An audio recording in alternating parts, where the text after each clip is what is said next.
for the session today, as we're aware, we're supposed to have something quite you call finance,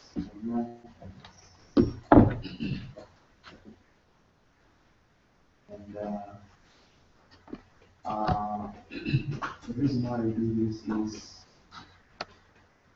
by the time we start financial and managerial accounting in the sense and others,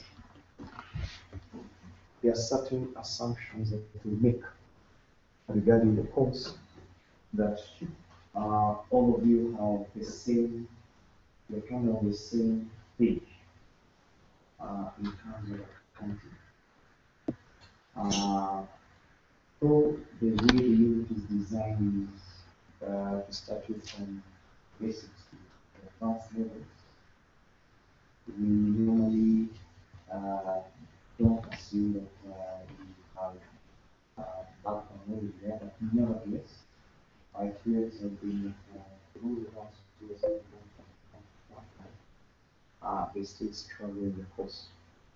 So the idea is to give some important concepts so that by the time you get to the course, you will be at the kind of same level, even with accountants.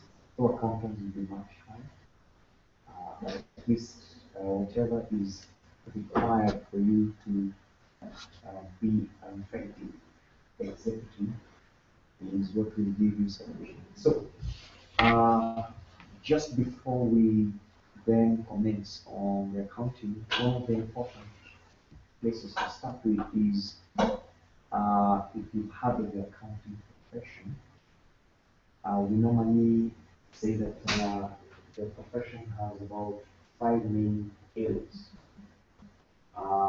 which we feel it's very important that you understand these 5 areas. And the first one is the basic one, and this is where the teacher generally is going to start with. So we have financial accounting and reporting, financial accounting and reporting. Then I'll explain each of these areas shortly. Then we also have cost and management accounting. Then we have auditing. Then we have tax. And then finally, the highest level of accounting is financial management. So, financial management. So, these are basically the 5 main areas of accounting where when we hear maybe there's an accountant and we have to dealing with these 5, they could be one of these 5 areas. So your teacher is focusing a lot on area number 1, 2, and 5 somehow. But for many others, they just try to focus on each one of them. So of course, we have some knowledge on 3 and 4, just from our experience. Now, financial accounting and reporting. This is that branch of accounting that deals with the recording of transactions in order to facilitate the preparation of financial statements. So it's more involved with keeping accounting documents and other records from which we prepare financial statements. So most accountants actually start from here, and that's where many accountants are. we will see how and what kind of documents and information that is recorded here. Now, the next part of accounting, cost and management accounting, this is that branch of accounting that deals with costs, collects and records information about costs in an organization, and then helps the management to make decisions about these costs. So, for example, how much is it costing us to make a certain product, or how much will it cost us to provide a certain service, and therefore, using that information, you can set prices. So you can set prices there. Of course, we also make other important management decisions from the same information. And what you're going to see is budgeting, because part of budgeting requires information about costs and revenues. We're going to look at what is called performance evaluation, where we will be using information about cost and revenue to prepare budgets, and then we compare actual results and what was achieved. So we're going to add a bit more about financial and non-financial. And then, of course, if you move to the third area, which is called auditing, don't forget that in financial accounting and reporting, organizations prepare for, we will see the content of those financial statements, and people call this, you are largely doing what is called self-reporting. You're telling people about yourself from the financial statements. Now, the catch is that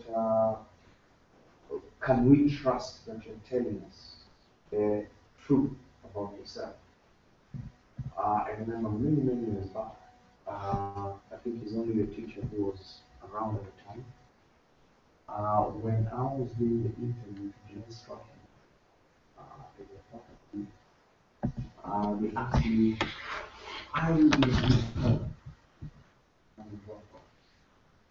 And even though I said yes, but he still see the light. The interview is not. Is this guy truly healthy? So what they did is they told me at the time, now that you passed the first interview and the second interview, as you process your employment, we require you to undertake a medical examination and go to this place, get a medical report, and then we'll send us the report. So now the idea is that they are not trusting that I can say that I'm healthy until another doctor now will confirm that. Now, for that reason also, for all organizations, it is always recommended that, because auditing is self, giving information about yourself, auditors or auditing is that branch of accounting that tries to enhance the credibility of the financial statements that have been given by the organization. And this is largely done by an external, independent person. And this person is supposed to have a higher level of knowledge of how to prepare financial statements, the kind of records that should be there, and many other accounting rules, legal requirements, and ensure that the financial statements can be relied upon by other parties to actually be reporting what we purport to report. Therefore, this is another area of specialization for accounting. Now, for the next level, tax, those accountants who specialize in tax, these are people who have studied both tax laws and accounting rules to help the government assess and be able to collect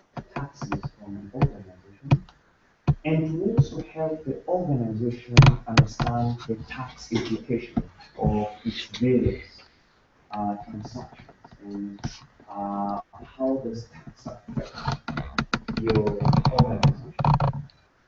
And so you find that people who specialize in this area can either be working for Kenya Revenue Authority, because they study both accounting and they study taxes, or you can also work for organization where your work now is to deal with matters of tax. Uh, what happens for me try to have a separate tax account unless tax money involved maybe like you supply many other banks. So tax matters will be very important that you need a separate account just to handle tax matters. Already collecting tax from employees, dealing with issues and all those.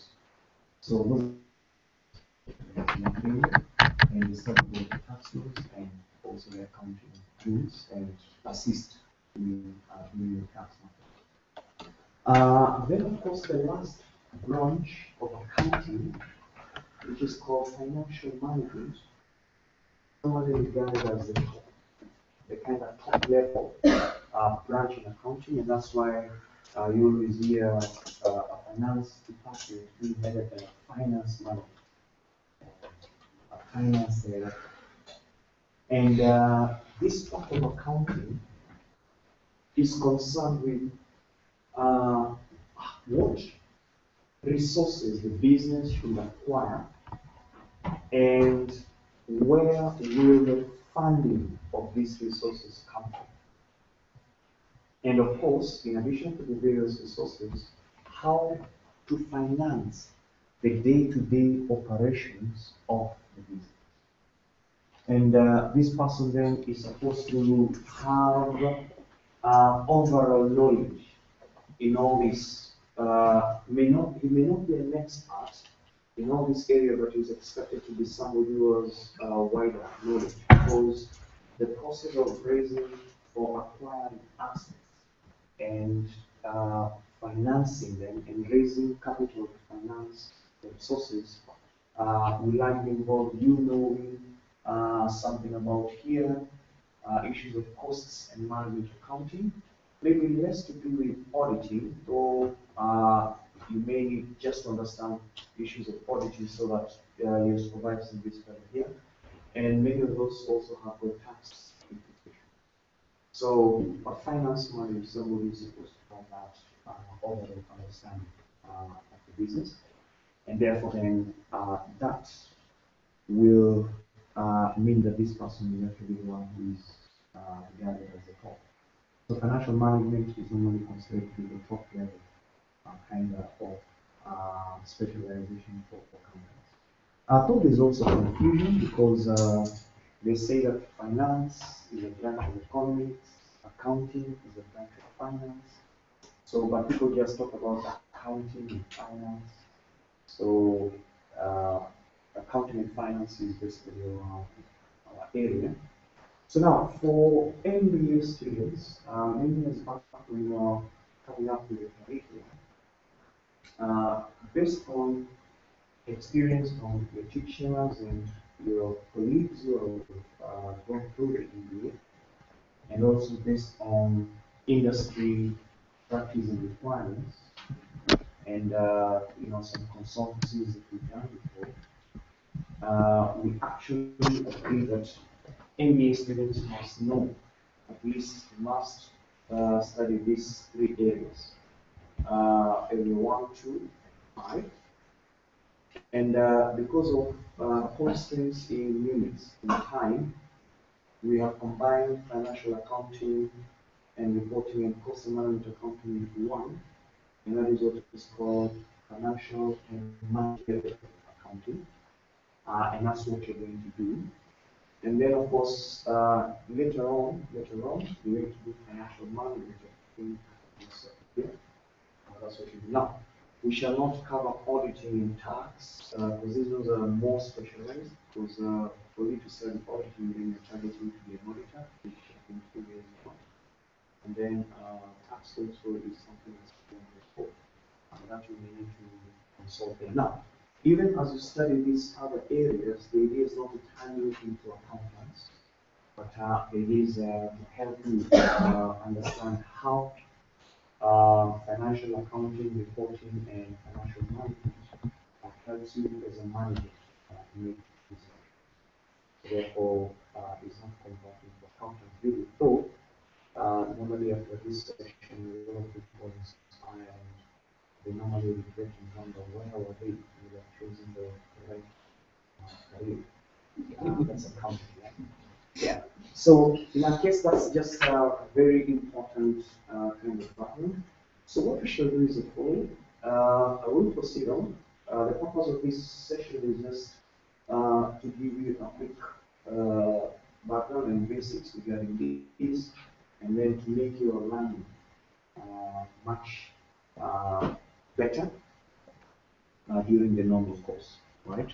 So for now then, what I intend to do in this session, though time is not really on our side,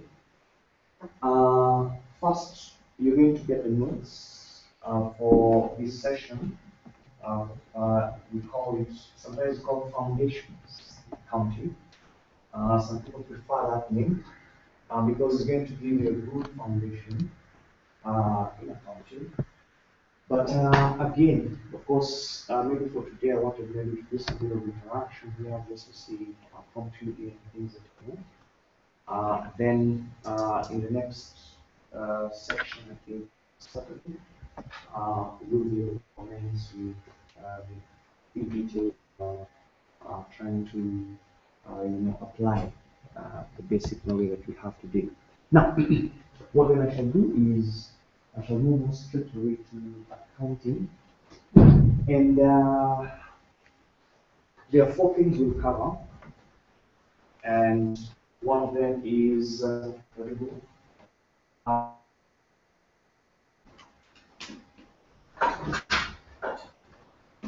then two, we'll have the objectives accounting.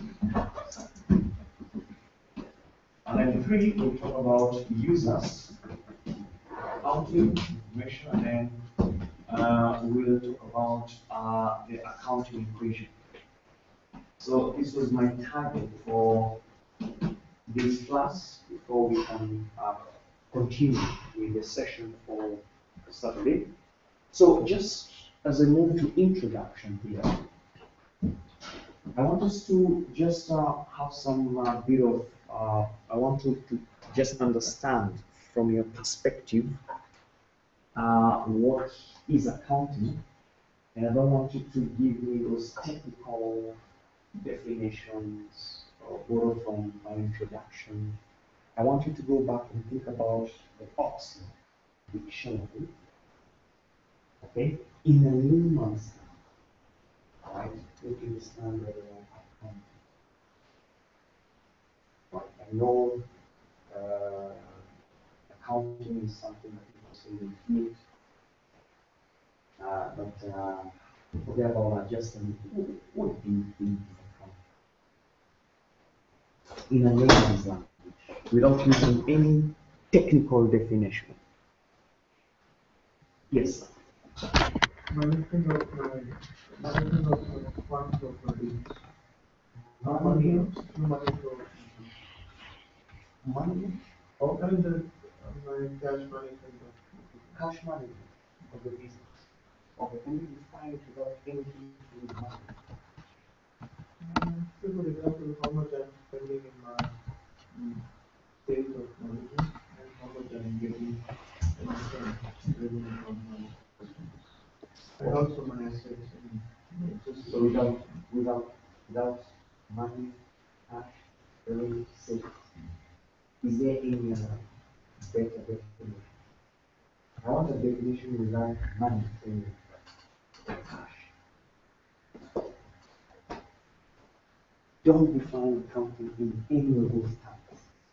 Money, cash, spending, seats, whatever it is. I want just a layman's term. Assume that you are the richest someone is just learning English. You may tell me accounting. business processes. Measure.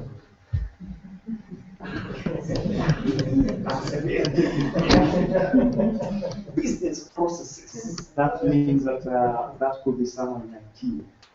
All right. So there's no you can convert accounting to be IT. I don't want that technical definition. I want it just simple. Very simple. No technical work.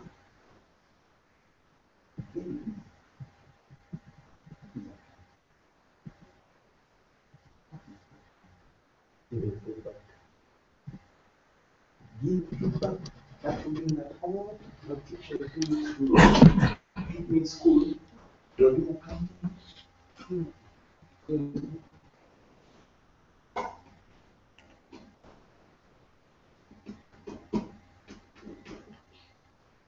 Giving feedback.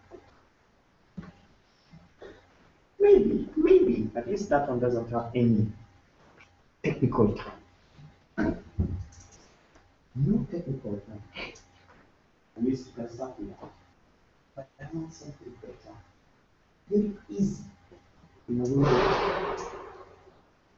that, someone is happy.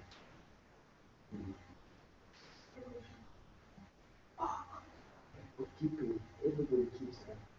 See, it's a nice record. Yeah? It's very okay. But I don't think it's a very kind of record. It's a record keeping. Eh? Some are even stored here.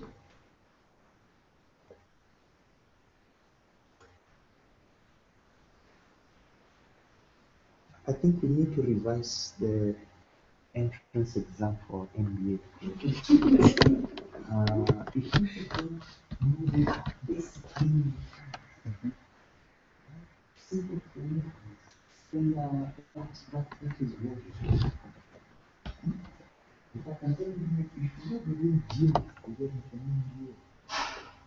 Okay? You should be doing a simple test of English. And just now. Not GMAT. GMAT is advanced. And is not for MBA. Mm-hmm. Uh-huh. Keeping track. Huh? Keeping track. Keeping track.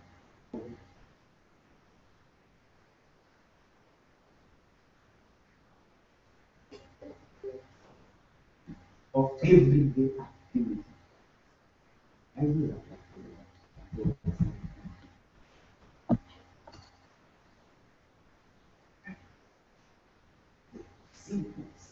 Simple definition here I wanted was accounting is simply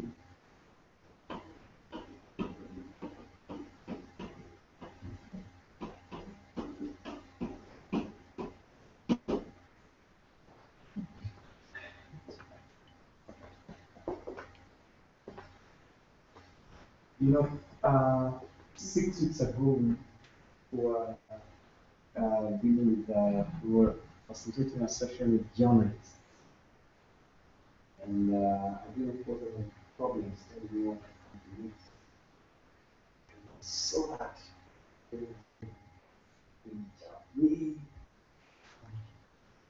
was normally tell us. But that's all about simply telling a story. Yes, that.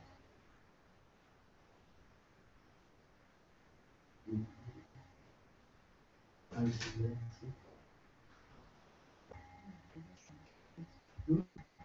It's just that. I mean, let me tell you, if you see these guys, you that's fully good. Take a break. You just feel you're still jealous. Nothing else. Now, from there, don't forget the question what kind of story are you telling? So, what is the story all about? So this is where we say we're telling us a story about the resources of an organization.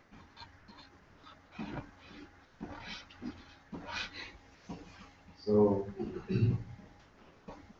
we're telling us a story about the resources of an organization. Yes.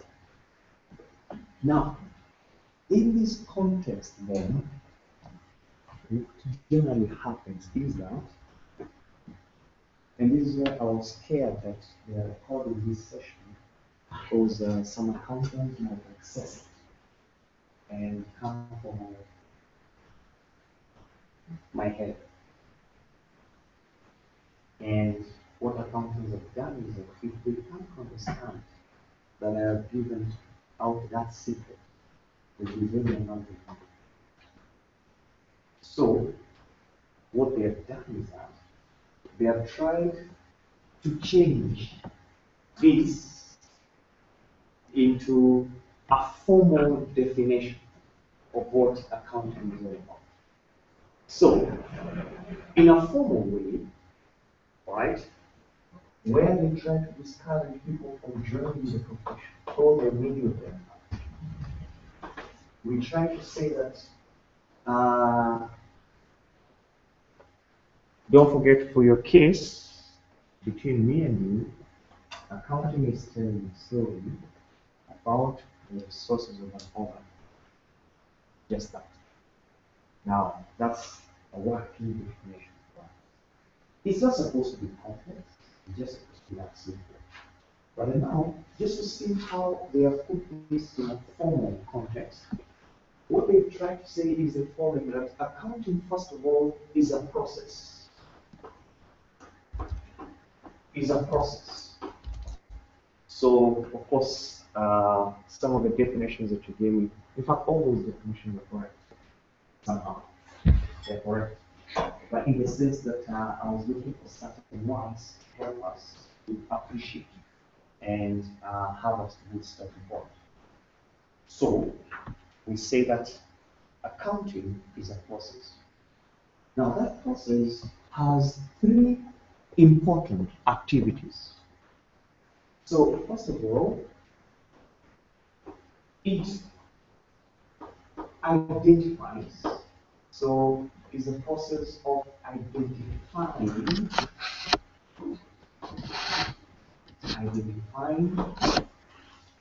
then measuring, and reporting. So those three activities.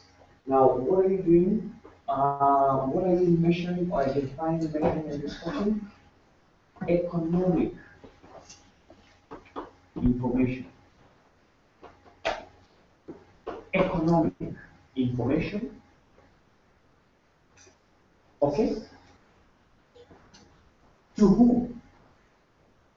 To relevant users. Relevant users. So they can do what? They can make informed decisions. So that is the long formal definition we have given. So me, I tell people, forget about that definition. That's to mess up people and to ensure that when they give you that definition, if you have a weak heart, the teacher then you give up. So this is something I don't want to do. So me, I'll take you back to the first definition is that you're telling a story about the resource. Now, let's see how this thing links up. Now, economic information, economics is about resources. By the way, I'm going to study economics, but economics is about resources. And resources are basically the things that we have that make our life easy. Uh, we rely on resources to survive and also cover you know, we are more productive in our resources. So when you hear somebody is an economist, they just speak about resources. So they also study a lot about the resources of organization, individual, that's at the macro level, and then they also study the resources of country and world. So those are the ones who work in development, because they study about the national resources. So the reason why economics, of course, is important here is because the resources are scarce. And the question is, how do we put these resources into effective use? Now, that's why sometimes they claim that accounting is that branch of economics that's now deals with providing information about your resources. So, coming to this definition, please don't forget when I introduced financial accounting and reporting, I told you that financial accounting reporting is about just keeping relevant records and recording transactions in a way that will facilitate the preparation of financial statements. So that's basically the what accounting reporting is. So that process of collecting information, recording, and preparing that is what they're calling a process. Now, let's start with this identifying, because what happens is the following: all organizations have resources and they carry out many transactions. So they carry out many transactions. Now, some of these transactions may or may not affect the resources. For example, on Friday afternoons, you know that marketers and accountants into extreme kind of profession. They don't see eye to eye, only when they're exchanging cash and customer. That's the point of view. In other words, the rest of the time, these guys don't see eye to eye. Why? Because marketers, when they land a deal, a customer agrees, I'll be giving you orders. When marketers are celebrating, say on Friday afternoon, their achievements, okay, don't forget that marketing is the place to be, because that's where you take time. If you rely on accountants, it's highly likely that you know, giving a hand or something, because accountants don't actually feed people. They ensure that people who have it. Now, when marketers are celebrating the landing of a deal, accountants are normally just in the office quiet, moving, because they're supposed to be recording a lot of transactions. Now, for accountants, when a customer promises that they will give you an order, for accountants, nothing has happened. There is no effect on the system. So marketers will be saying in their mind. When the customer buys the goods or makes the order and you deliver, that's where accountants speak from. Because that's when a resource may be available. So they will do nothing if the customers promise you, and then once you deliver, that's when they come in. Now, even when you make a sale and the customer promises to pay you at a future date, accountants will normally very kind of mean. They are not yet celebrating. Now, when the check comes, some will celebrate, some, not all. The extreme ones wait for the check to clear. That's celebrating. So, the point at which the resources are affected is what we call identification. You identify what information affects the resource. So, okay, accountants and HR is another part where they don't really see eye to eye, because accountants are numbers. people, or teacher are people. But where they meet is normally when someone is being paid a salary. So when HR employs a new person for accountants, nothing has happened. Now, the human resource department will tell you we have a new resource person. We have a new resource person. But according to accountants, nothing has happened until we pay that person the salary. So therefore now you can see why the process was to start with identifying. Now, once you have identified something that affects your resources, accountants now move on to measure. Now, measuring is basically the process of attributing a monetary value to a resource or to something. And this is where they say that accounting is not concerned with those things that we cannot measure, as in we cannot provide or attribute in terms of monetary value.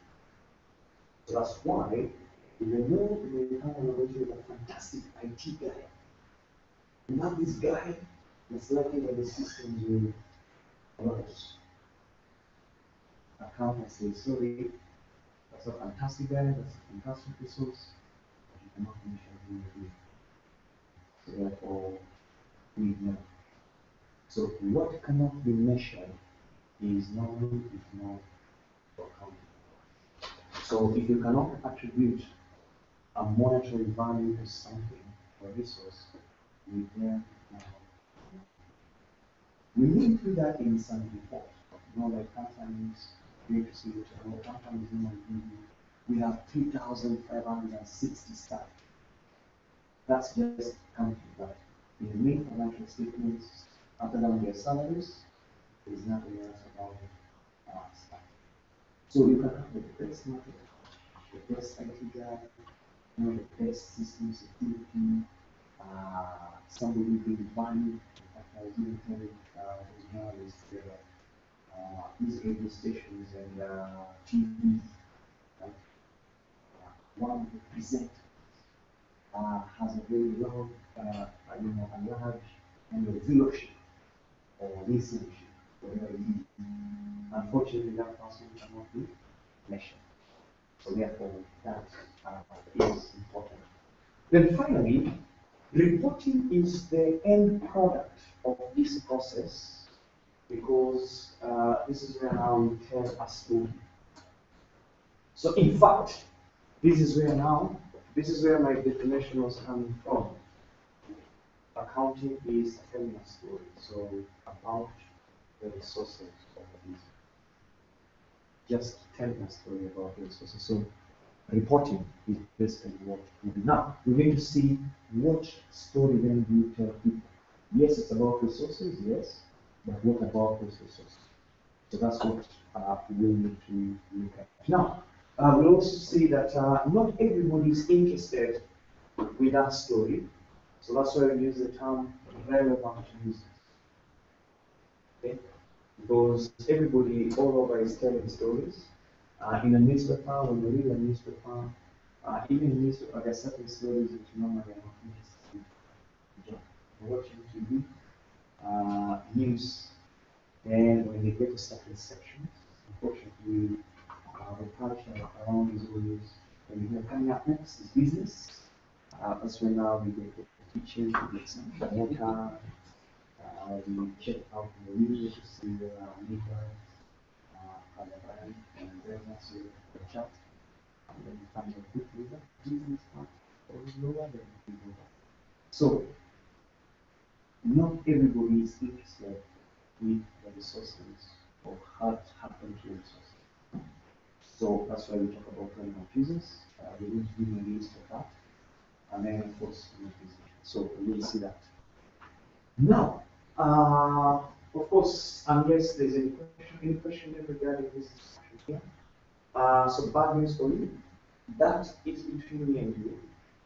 This is now the formula So when I ask, probably, or when some external supervisor ask you, so what is accounting? Please, if you tell me that you tell me a story, you definitely not gonna simplify it.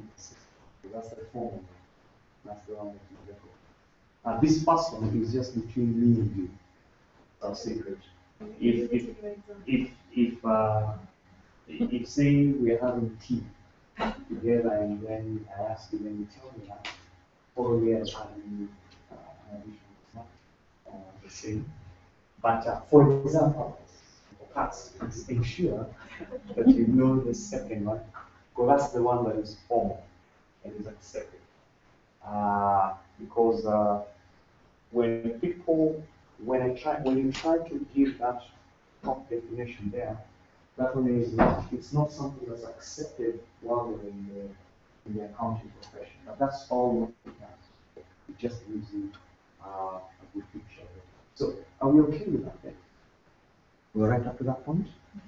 Yes, so now we have just learned that accounting is a process of identifying, measuring, and reporting information to relevant users to allow them to make informed decisions.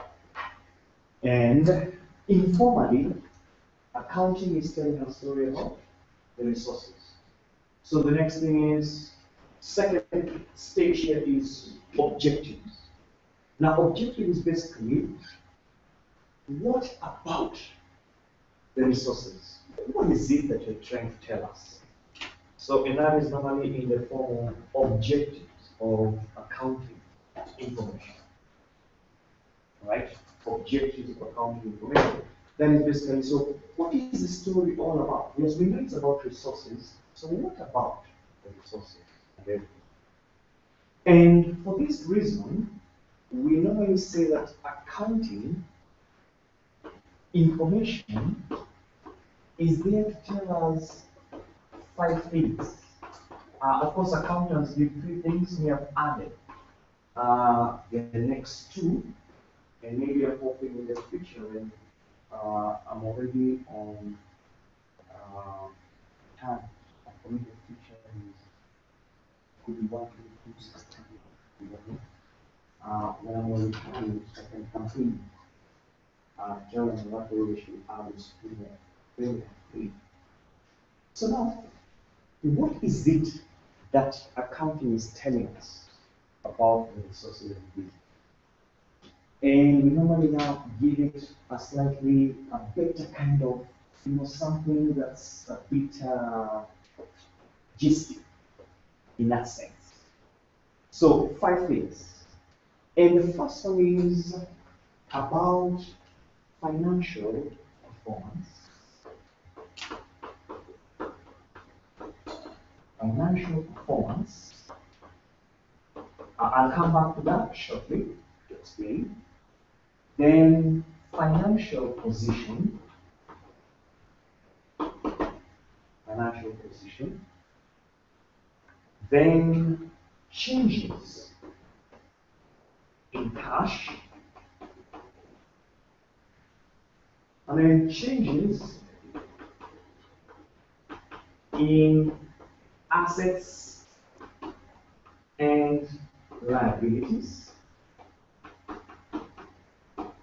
And then changes in owner's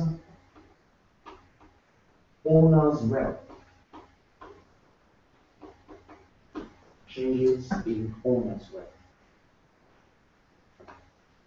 So therefore, those are the 5 main objectives. The first 3 are the core objectives as given by accountants, but the additional 2 is what the teacher has added to enhance your the ability to be able to appreciate what accounting is telling us here. Now, please notice that for accounting, we would like to know the financial performance of an organization. And because you people are dealing with business administration, or general. Sometimes unfortunate that we don't delve so much into specific industry for this reason. We don't go specific, maybe if you go to the public sector, there's a different objective there. If you look at non-for-profit making organizations, they may have a different objective. I think that's where structure falls. But generally, financial performance means during the period under review, did you make a profit or a loss? Right? Did we make a profit or a loss? And we do this by preparing the report called income statement. So an income statement. Now, financial performance is just trying to look at your incomes and expenses to see whether, well, your incomes, by the way, incomes in accounting are basically inflows of resources, right? Inflows of resources other than those coming from owners and others, we're going to see that. So in this case, what are the incomes and what are the expenses? Now, if your incomes are more than expenses, then you will get a profit. If your expenses are more than your incomes, then you will get a loss. So we need to see examples of this, especially in the next class, when we do some practical examples. Okay. So in that case, did you make a profit or loss? In a very strict sense, when we get in this, accountants define an income as an inflow of a resource, while an expense as an outflow of a resource. So therefore, to some extent, some people say that that contributes to increases or decreases in resources. But formally, I try to avoid that because it tends to confuse us. So it's much, much better to look at the fourth item, which will tell us specifically the reasons why resources can change. Don't forget, resources can change not necessarily because it's an income or not. They can change because of other things. So that's why it's better to look at an income and an expense. So an income is simply increases in resources, an expense is a decrease in resources. And therefore, if you have a more of an increase in resources than a decrease, then probably you have a profit. If resources decrease more than they increase, then you may have a loss. But again, please don't forget, you have to be careful because some of the changes in resources are not necessarily incomes or expenses. Okay, so therefore, very, very important. Now, financial position is basically what resources do you have as at now? What are the resources you have now? And in accounting, resources are called assets. So let me just push this a bit. So financial position is basically, all right, what resources or resources that you have. Resources that you have, and we not only want to know the resources that you have, but we'd like to know who has funded those resources. Don't forget that resources belong to someone. All resources belong to someone, right? Who has funded those resources? So, to whom do they belong to? That's very, very important. Of course, we were trying to take fellows through some public sector financial management, of course, accounting in the public sector. And say, if the Kenyan government has got, some resources, we don't have all these resources. I said, no, actually, the Kenyan government is holding the resources on behalf of the Kenyan people. So those resources belong to an entity, and that's why there's even need for more accountability there. So they're just holding the trust for one entity. So now the question is, in a normal business setup, two people normally finance resources. And these are owners. And of course, I try to ask a lawyer friend of mine, if you're not the owner of a business, then who are you? You've given funds, you've provided funding, but you're not one of the owners. So who are you? And they gave me a very nice definition that I like to use. If you are not an owner, then you are a non-owner. That's all. Right? If you're not the owner, you are a non-owner. So in that case, I think I accepted that definition, so I was not free from this. Now, in that case, then, we then proceeded formally to define what resources are in accounting, and generally, resources are called assets. So don't worry about this. We're going to see what assets are in a more formal example course. That's what accounting is all about, for resources. So assets are basically what you're using in a business to conduct your operations. You know, they range from all the way from land, buildings, furniture, equipment, electronic devices, vehicles, anything the business or buying and selling, inventory. If you sell some goods on credit, or if say you're instructing some students owing the fees, we call them receivables, debtors. If you have some cash in the bank, that is part of your assets. Resources. If you have some cash in hand, you go to the cafeteria and buy something for cash. That's an example of assets. So therefore, all those are called resources. And different organizations have different types of assets. So we'll see some of these examples later on. Sasini and other agri companies have what they call biological assets. Those plantations, they're normally called biological assets. So they're quite many examples of assets. We'll see them formally, yeah? We'll find them formally later on. Now, as you are aware, assets, any funding from owners is called formally capital or equity. So funding coming from owners is called capital or equity.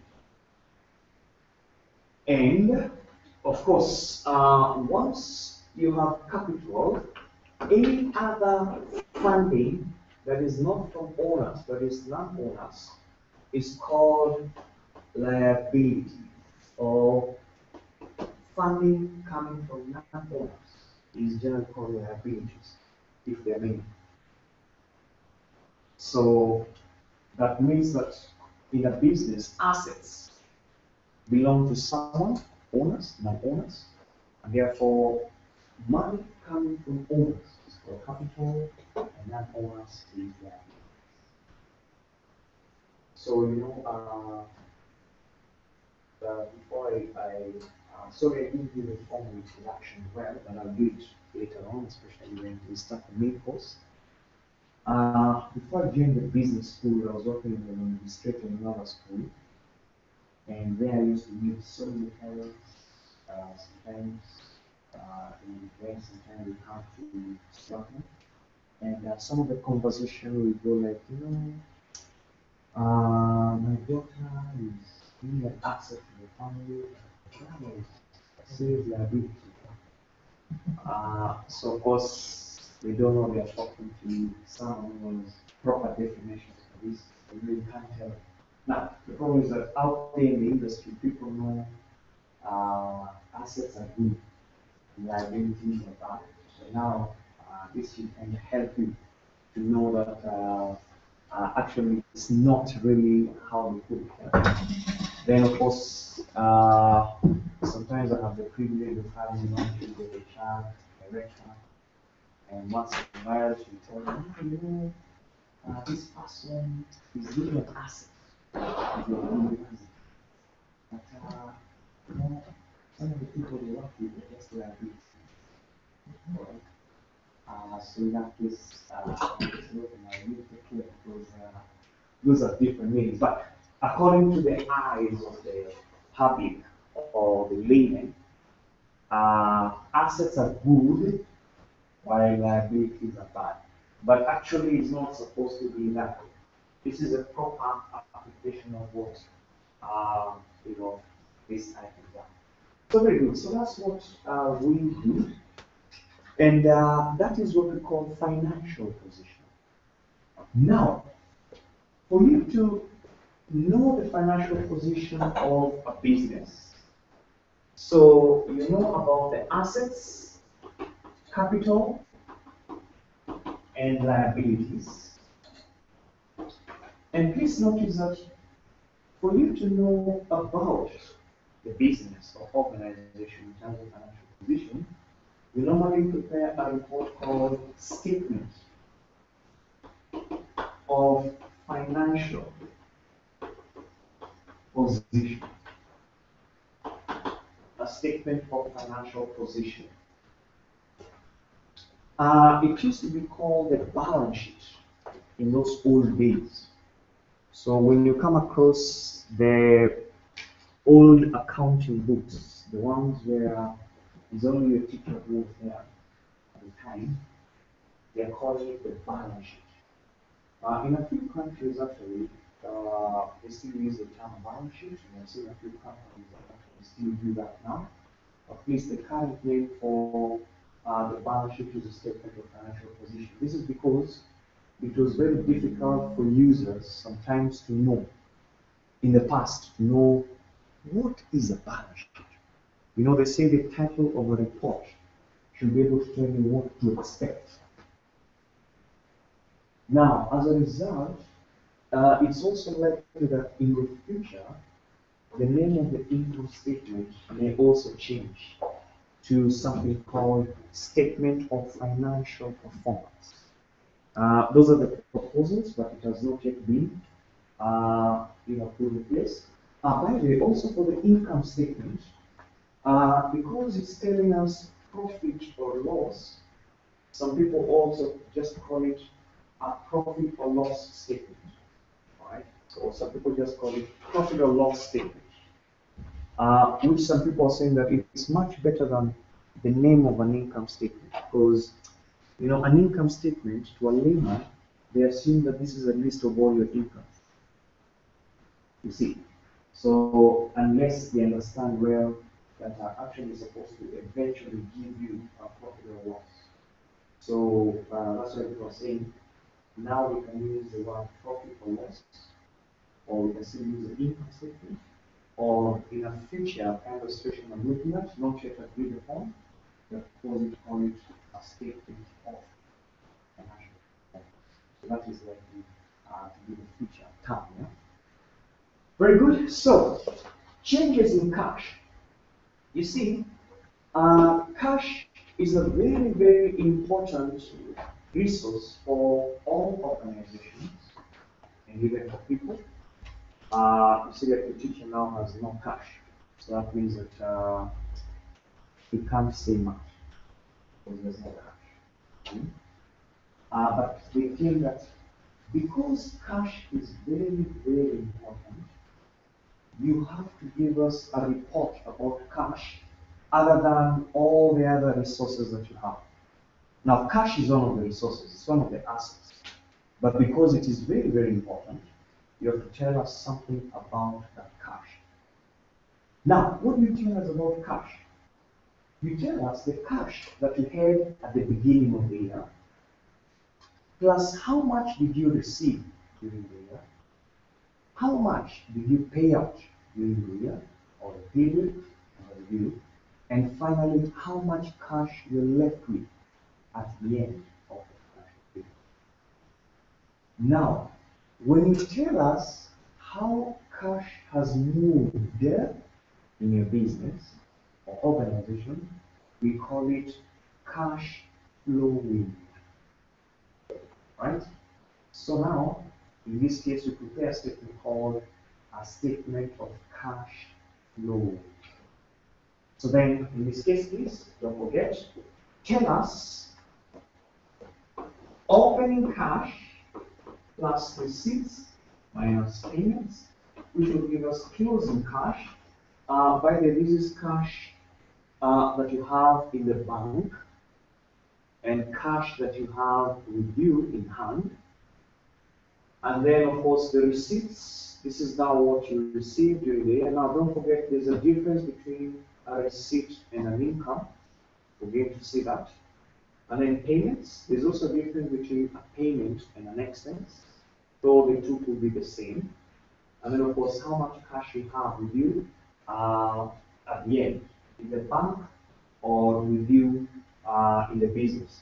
By the way, the cash that you have in the business, if you're going to see the accounting equation, that cash is called cash in hand.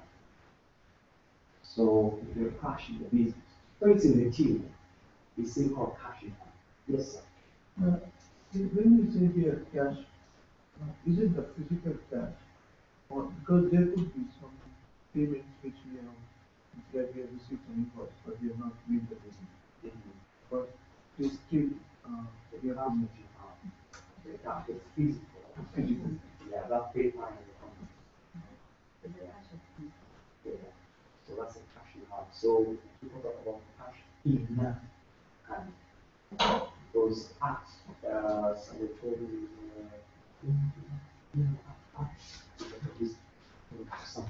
something there. So cash in hand, we use the term cash in hand. So that's the physical part of hand. So if you can think about how much cash you have in your pocket, that's cash in hand. Now, if you think about the cash you have in your bank, that's cash in hand. So when we say cash at bank, cash in hand. So what you have in your pocket is cash in hand. For a company, the cash they have in the till, when it's in the till, they don't say cash in till. They still use the word cash in hand. So that's a physical cash that you have the notes and the coins. Yeah, so that's what is cash. Okay? And in some sections, if you have a check that you receive from your customers, but you have not yet marked, that is still part of your cash. Right? But in a context, is cash at bank, it was just a matter of time before we put it in the bank. We went realize it there. So if you have checks that you receive from customers, in accounting we interpret that indirectly as cash at the bank. What if you have cash in M-Pesa? It's cash in hand because you can still withdraw. So now there's adding that instruction is supposed to be cash at bank because you're using your mobile phone number as an account. Actually, M-Pesa is simply using your mobile phone number as an account. So that will also mean that it's actually indirectly something to do. So only your cash in hand could be your physical one, physical notes in real sense. So at the moment, people are still considering M-Pesa to be part of the cash in hand. Okay? Yeah, so in this case, please tell us how much cash you had at the beginning of the year, what were your receipts, what were your payments, and how much cash you left with. Now, this information is supposed to be organized, especially the receipts and payments, in a way that users can understand and make additional decisions.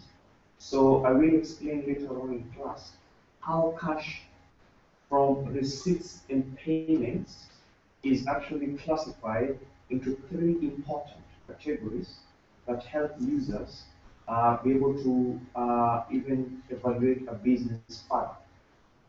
For example, accounting rules require that you classify cash into cash that you receive or pay from operations or from operating activities, the cash that you're using in investing, and how much cash you've raised to finance the business.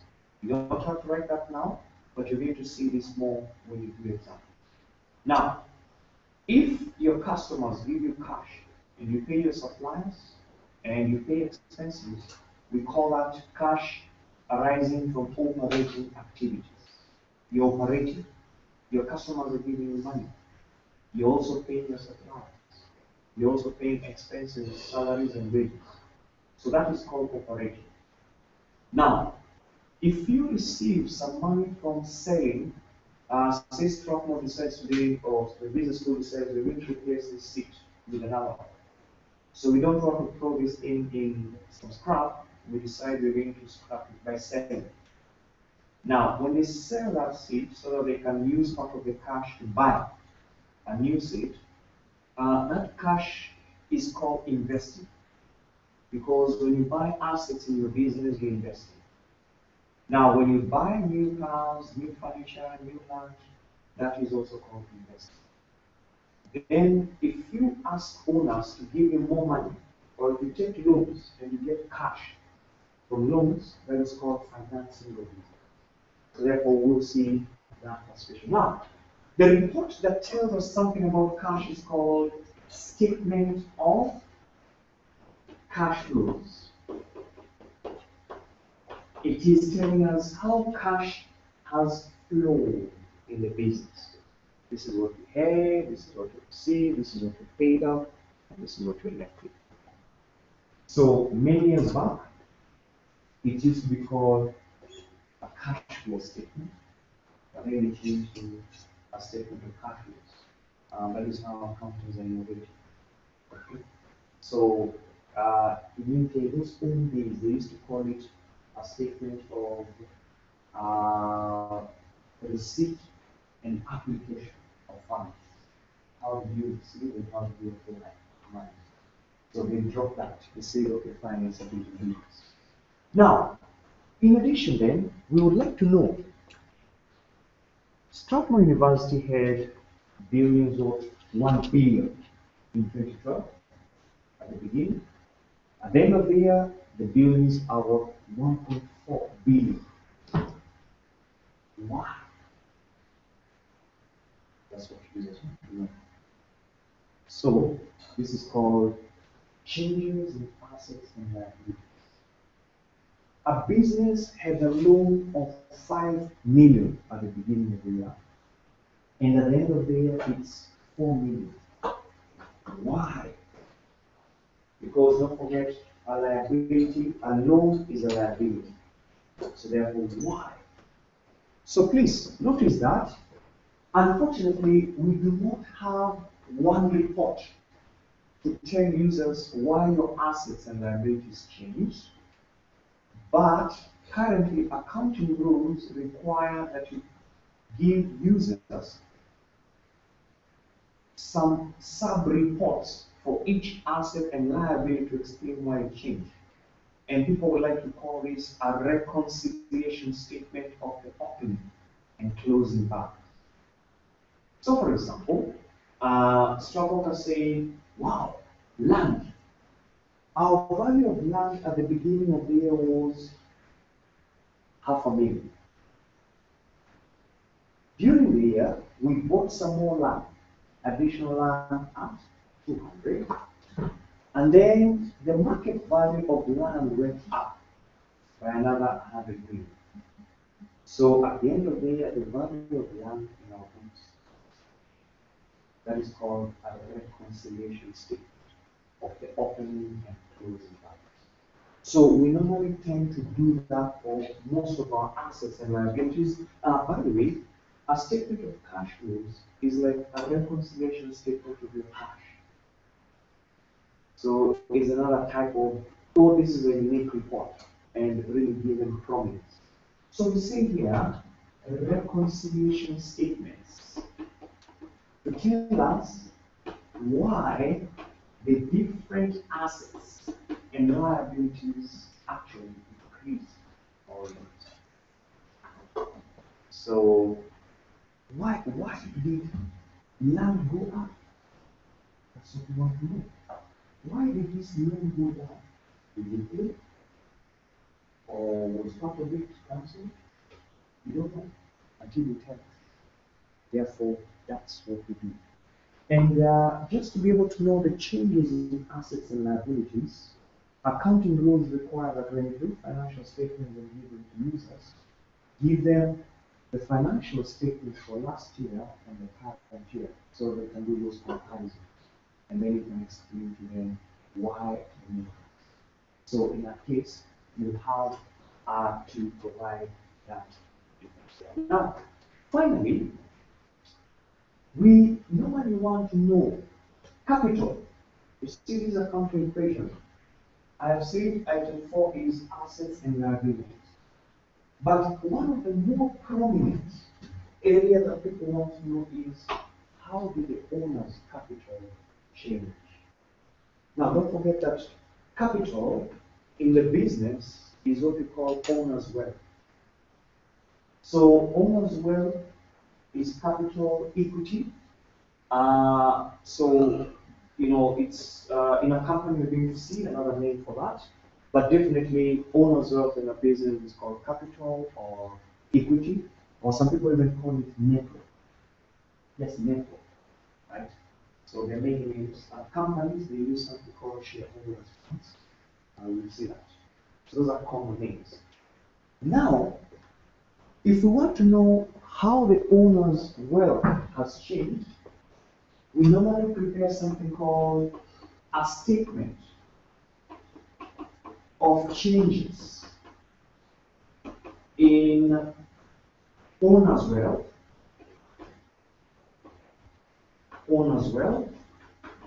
or actually in real sense, people just call it equity. So statement of changes in equity. A statement of changes in equity. For example, if you are operating a business as a sole trader is someone who doesn't want drama or domains doing business with friends. Doing business with friends is good, it's adventurous, it shows that you can relate with people well, but it also comes with the clash of characters and ideas, right? And so some people say, look here, I want to be a boss of my own. I want, when I make a decision, I move forward. No one to stop me. And of course, if I make profits and I make breakthrough, I don't want to enjoy with other people. So you set up a business as a sole trader.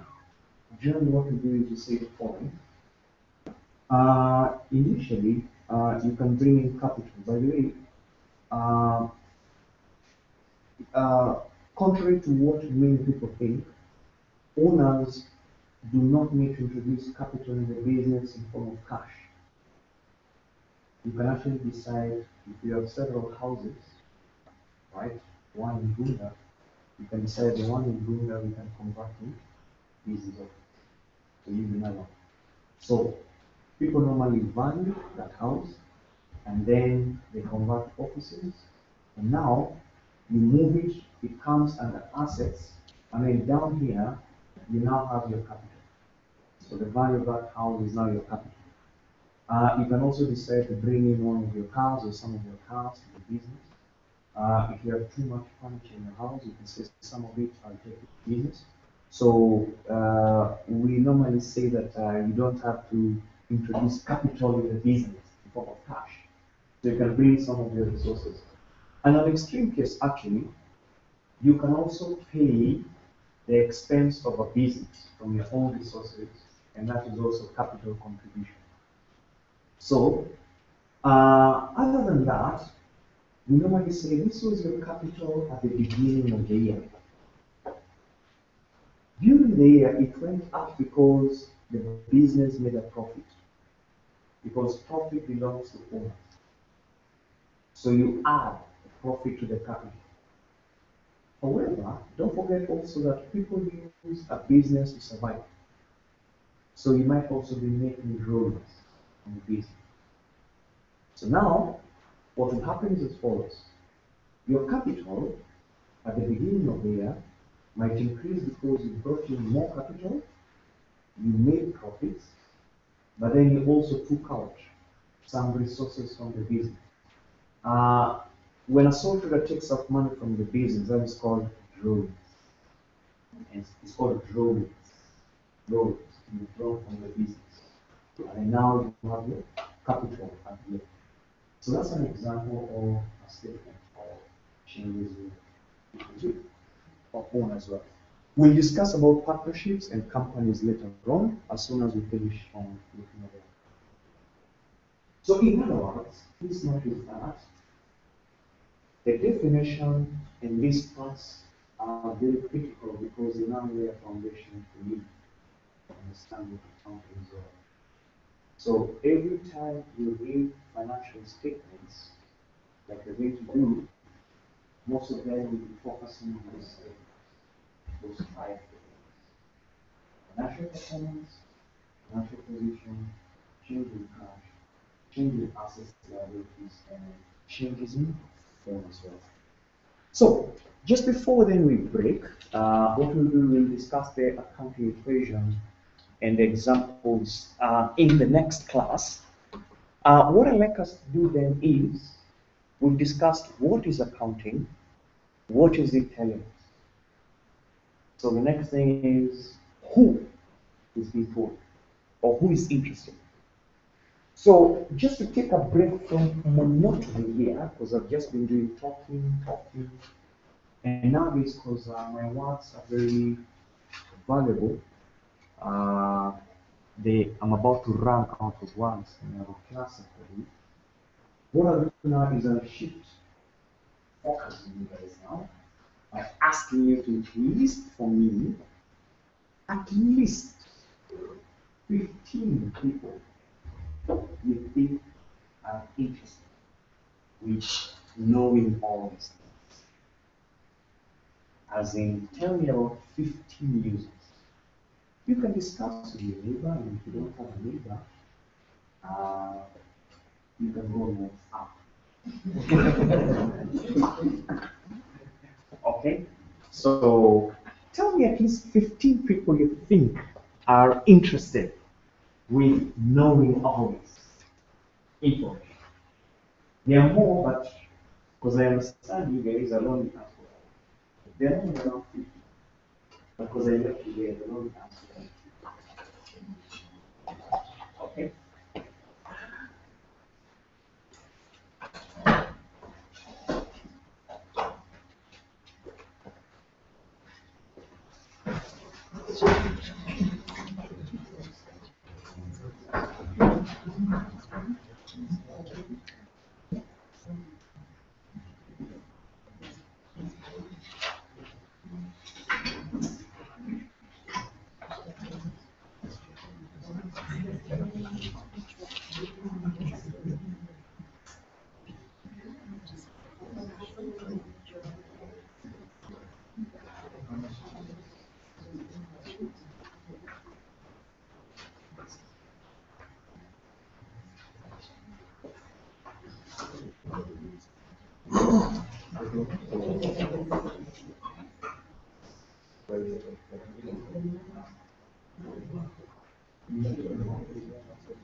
Was he 7 minutes?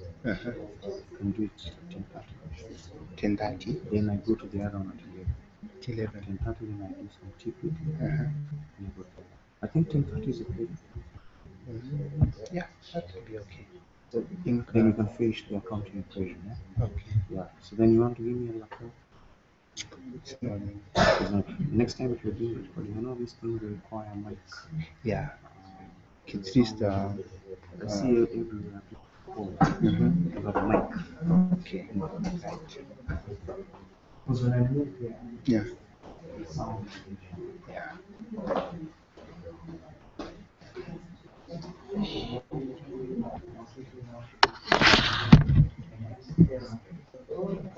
Yeah.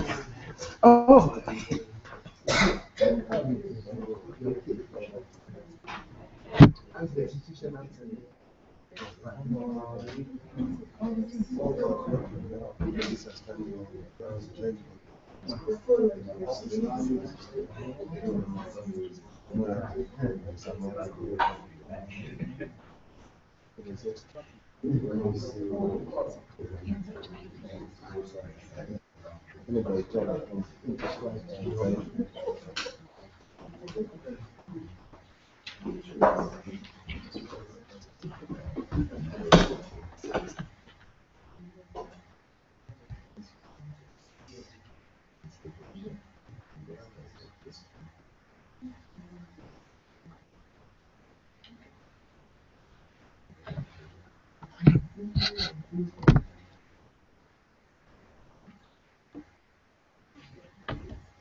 yeah. See, it's confirmed.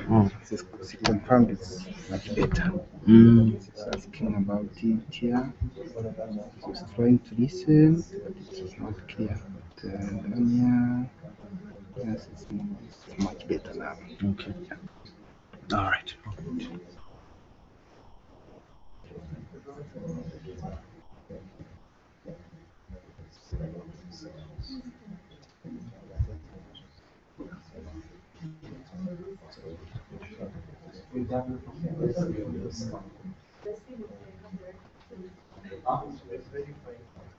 You find that that number is different from mine.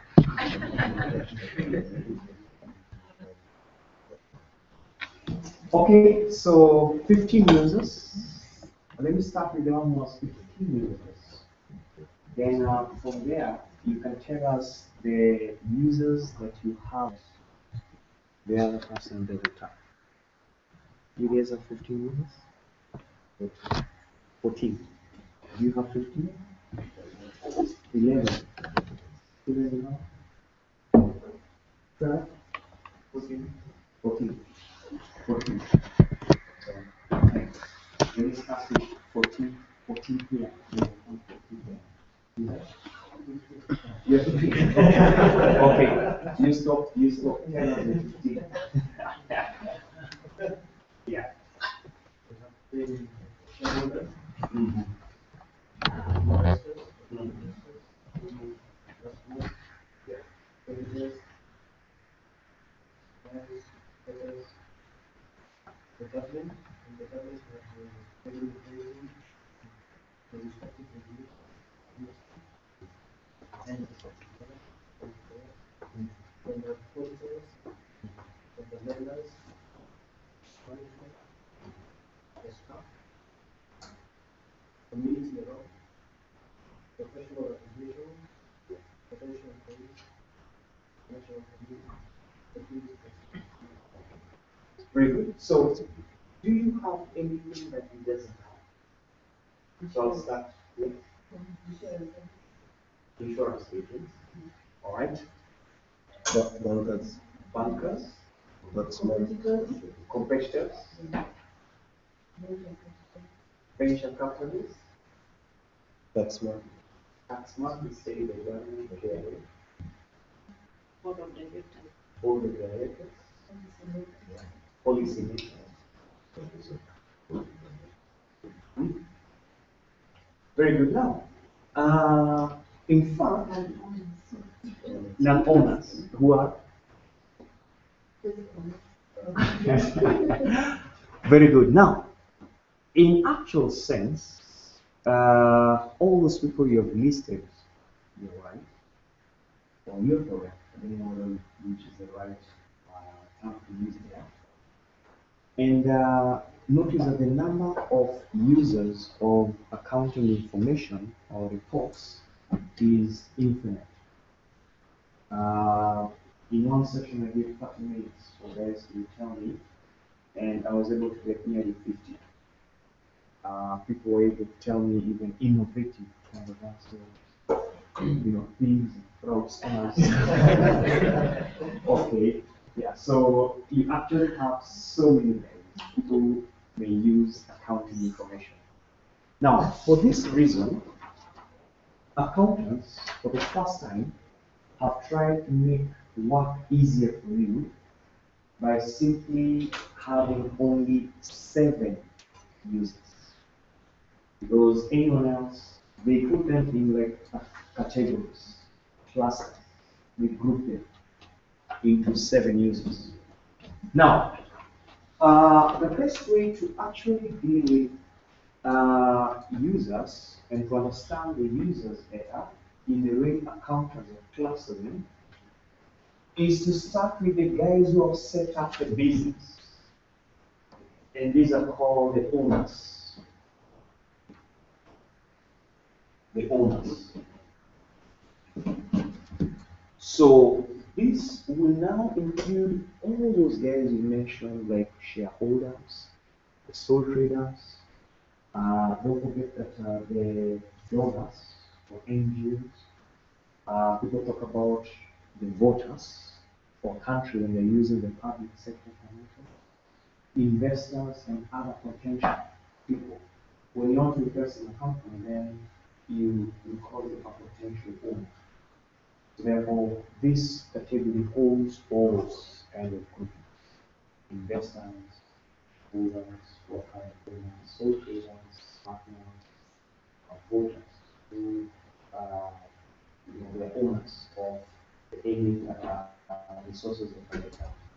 Now, you find that on average, owners normally employ employees. In fact, let me just push this up slightly because I need to bring just a few other people there. So I'll say here owners. Now, owners, you may find that they are very busy or they are very many, so they normally delegate the running of the business to employees. For example, shareholders delegate the running of the company to the board of directors. The board of directors appoint a CEO, and then of course from there also the other top or key personnel joining the board there. So effectively, that will mean that owners employ employees. So employees are the next category of users of financial statements. This will also include managers and others. Now, from there, we normally say that employees normally interact with suppliers.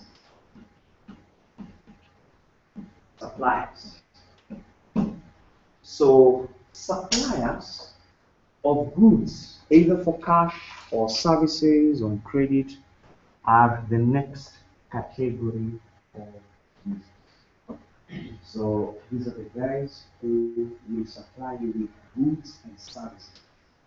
For example, KPLC is a supplier of electricity. Nairobi Water and Sewage Company is a supplier of water.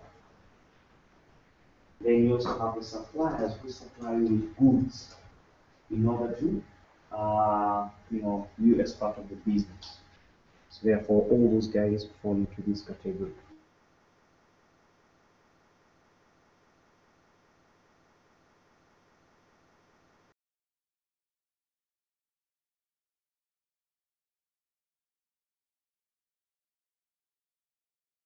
Of users of financial statements. So this will actually be all those guys who are serving, be it selling goods or giving them a service. Therefore, they are also users of financial information. Now, from there, we normally say that lenders will be the next category because if owners would like more funding for the business, then you will actually join in and give some money to the owners. So therefore, lenders will be another category. Please distinguish lenders here from suppliers. Right? Lenders will provide you with financial support, while suppliers are providing you with goods and services. Although some of the goods and services may be provided on credit. So therefore, that's the distinction between the two. So lenders give you financial support. Therefore, you will need to use your financial statements to check whether they can actually lend you. Then finally, we say that the government or owners are supposed to report. They're supposed to be responsible to the government and its agencies. So, government and its agencies. And so this will include regulators in that industry or the ones who regulate how you do your business. In that case, government and its agencies will actually fall within this category of users. And finally, we say that anyone else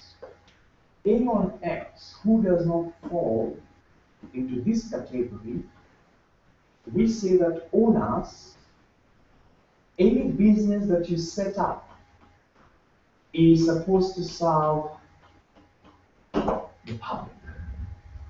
And of course now the public will have the different interests and others which cannot be totally summarized into one statement. And so this will include so many other guys, okay? Those who are seeking employment, right? Maybe you're finished university, so let you know whether this guy is a good place to us. For example, when Safaricom normally announce their their profits, right? Those what we call breaking news kind of profits. The HR there says we normally get a lot of application letters because people now want to work with us. They say there's an opportunity here to work because these guys are very profitable. In addition to that, they get so many requests for charitable activities to sponsor events and others. So therefore, again, you can see the habit there. Academic institutions, they go there and say, we would like you to support our research activities, okay? For example, Strathmore is a beneficiary of this curriculum, where, the academy is trying to promote innovation in IT and others. So in that case, you can only do this if you find a business is making a lot of profits.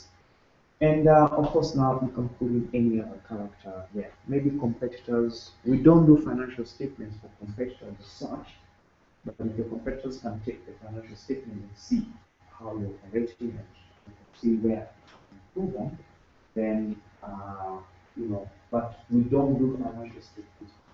So please notice that these are the 7 main categories of users. And anyone you think about must fall within. Do you want to try now to see anyone who falls outside? Yes. If anyone, you can carry it. And I'll prove to you that anyone who falls in this category.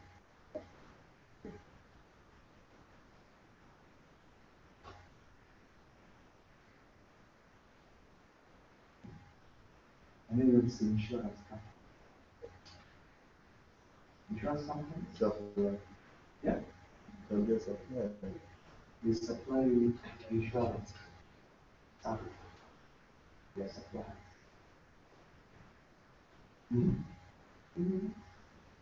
What about the fraudsters you say?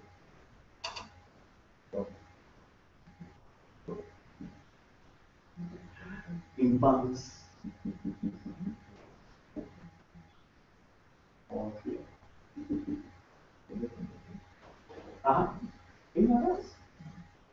NGOs. Yeah. NGOs. In NGOs. In this case, what will NGO want to do with The recognitions given. Yes. So if it's a donor, a donor is a proxy owner, the NGO. So that's why they classify it as proxy owner. Now, if the NGO itself is financing you, now that NGO becomes a proxy owner. Yeah, so it becomes a proxy owner for you. So generally, every kind of person is able to fall within this recipe. Now, what I normally encourage you to do is the following. In this class, I don't normally think it's efficient to discuss how each person uses the financial statements and the decisions they make. So what I do is, to avoid wasting a lot of time, I believe that all of us know why they need those financial statements and the kind of decision they make. That one is very, very critical. So the notes that I'll send you will have some of the discussion that are rising. Just an example of the series of finance. Owners, okay, require to know most of the aspects of the business so that they can make decisions like how much to withdraw, whether to put in more capital, to assess the stewardship of the company, okay? And in that case, you can see profitability and all those other things are very good. Okay? They also estimate how much is the worth of their business or their capital in the business. So there are many decisions that owners will make, and in that case, I don't normally want to spend time here, so I don't think I'll tell you that information you can't find. Alright? But just know that. So what I like us to do is that, because we started class late, we'll just extend slightly, like 10 minutes. I'll introduce the accounting division, and then we'll discuss further on next Saturday. Okay? Next Saturday, all of us. We'll look at the accounting equation. Now, that Saturday we'll start with the basic accounting. But for now, I want us just to revisit this equation because this is the one that tells us about the resources and the funding of a business so that you can have a further understanding of it. When you're going to do the accounting, then you now know why our focus is on this equation. But as we speak now, we assume that you already know what is accounting, what are the objectives of accounting, and who are the users. What is accounting? What is it telling us? And who is interested in what accounting is telling us? So now we're just narrowing down briefly to the nitty-gritties of what accounting focuses on. And so this is just a reminder up here, don't forget to say, in today's session we look at introduction, we look at objectives, we have done the users. So now we wind up with the accounting equation, just in a brief introduction, but we will see the details in the next class. Now, without going too far, remember I say that one of the objectives of accounting is to tell us the financial position. Financial position is mainly the resources that we have and how these resources are funded. Now, for the resources, we formally call them assets. Now, for the funding, we've identified the two sources of funding, one from owners, the other one is from non-owners. Funding from owners is called capital, and funding from non-owners is liabilities, meaning the name. Now, what we normally say that is that the total value of the assets, once you measure them in monetary terms, so for example, we can say an organization has assets worth 100 million. The total assets that you have must be equal to the total funding. So if you know that the total wealth of owners is 100, sorry, not 100, but 40 million, then it's likely that your liabilities will actually be 6 million. So if we measure your assets in monetary terms, then the funding from owners and the funding from non-owners is 60 million. Now, this is first of all called the accounting equation. Assets is equals to capital plus liabilities, and that is basically what is called the accounting equation. And this equation, people say it must balance. Okay? The equation, I would say that it must balance. And if your assets, if you attribute them in monetary terms amount to 100 million, then you have 40 plus 60, and that gives you 110. Now, for that reason then, this equation can also be rewritten in different terms. If I assume that A is assets, C is capital, L is liabilities, sometimes you can just rewrite it, you can rearrange based on what you've done in mathematics. As days we didn't, the maths that we did those old days didn't have these things of making something the subject of the formula, and we have this there already. So what you do is you can say C is equals to A minus L, or L is equals to A minus C. So what it means here is that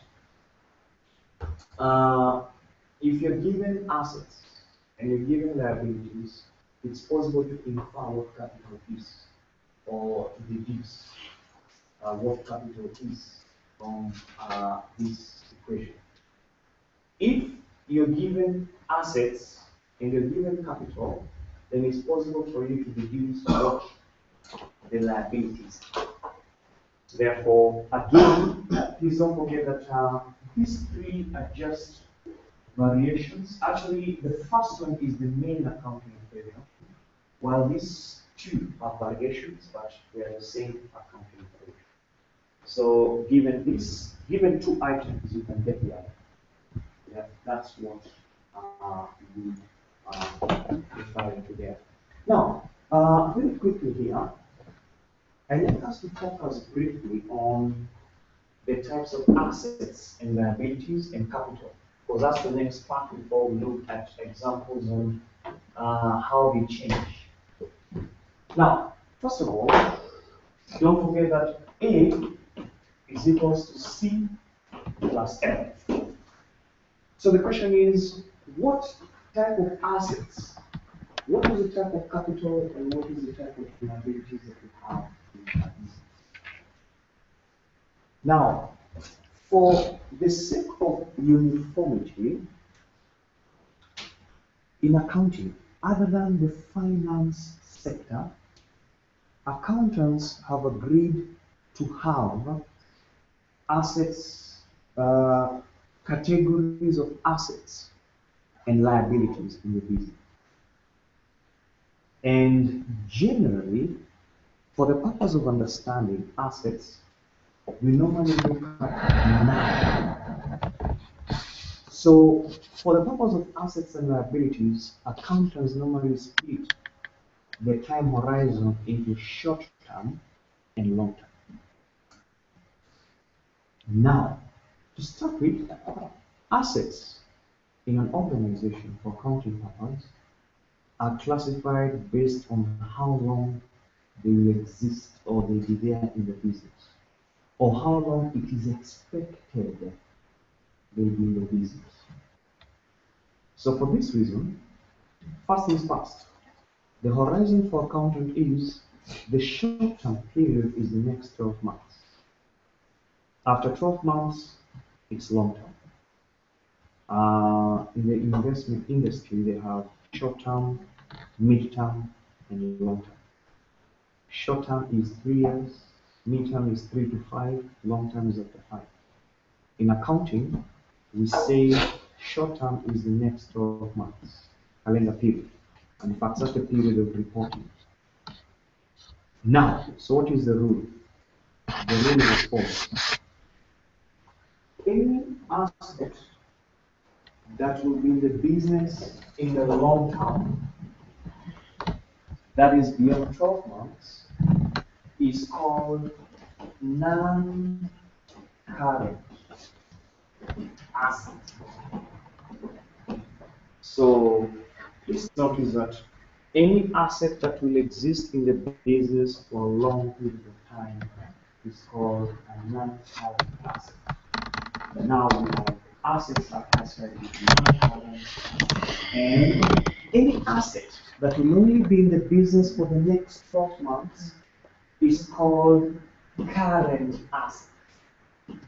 So that will mean that apart from the finance sector, all the other organizations, right, classify all their assets into non-current assets and current assets. Okay? Now, this is also the same approach that we use for liabilities.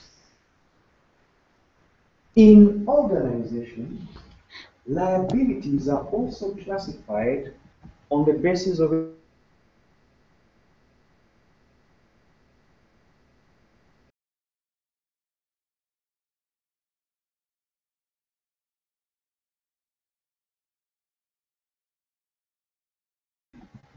we call it non-current liabilities. So please notice that the two categories of liabilities in our business is non-current liabilities and any liability that will be paid within the next 12 months is called a current liability.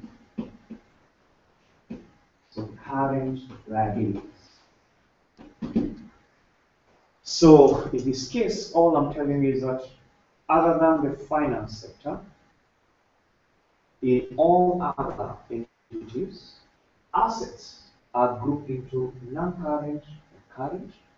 Liabilities are grouped into non-current and current based on the time of the business. For accountants, the short term is the next 12 months, the long term is after 12 months. Therefore, that is the first and very important. Now, capital we'll discuss later, again next week. Now, capital depends on the type of business. So, capital depends on the type of business or organization. Let's call it just organization. And we will discuss this in the next part because we'll have to look at the capital of a sole trader, capital of a partnership, capital of a company, and others. So we'll discuss this.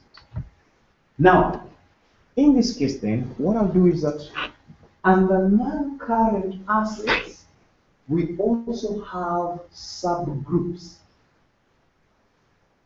Don't forget, assets are normally grouped into non-current and current. By the old books in accounting, we used to call them non-current assets were called fixed assets. But these fixed assets, that term has now been dropped because we'll see that a motor vehicle is an example of a non-current asset. And so when people call it fixed asset, users were getting confused. Okay? So if you're buying a motor vehicle for use in your organization, that's an example of a non-current asset. So, and it's not fixed. So guys say, hey, this is confusing, let's drop the term. And now we just call them non-current and current assets. So, under each category, we will see we have also subgroups. For example, one of the most important subgroups that is there in all organizations is something called property, land, and equipment. Now, that's a group of assets that incorporates or include land, buildings, land and machinery, you say you're in EABL, equipment, those electronic devices that we use for many things, furniture, fixtures and fittings, the carpets, the curtains, any other thing you fix on the wall. Then we have motor vehicles. So that is one category that accountants call property, plant, and equipment. So that is just one class of assets. There's another class called intangible assets that includes copyrights, patents, softwares, and goodwill.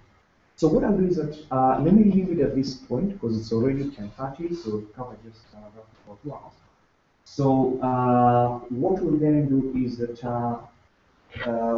maybe we will discuss that with most of the things in the next class. The next Saturday we can come in earlier. Right, let's say earlier is the best and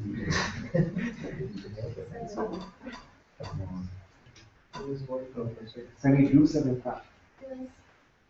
Because that Saturday has got many activities, but I don't want to do more than 4 hours. But I'll be happy if we can make it to 7:30 so that people can. I have a number of things that I need to take care of, but you guys are priority for me. So I need to start with you and take care of you. Yeah. So are we able to match whatever that is?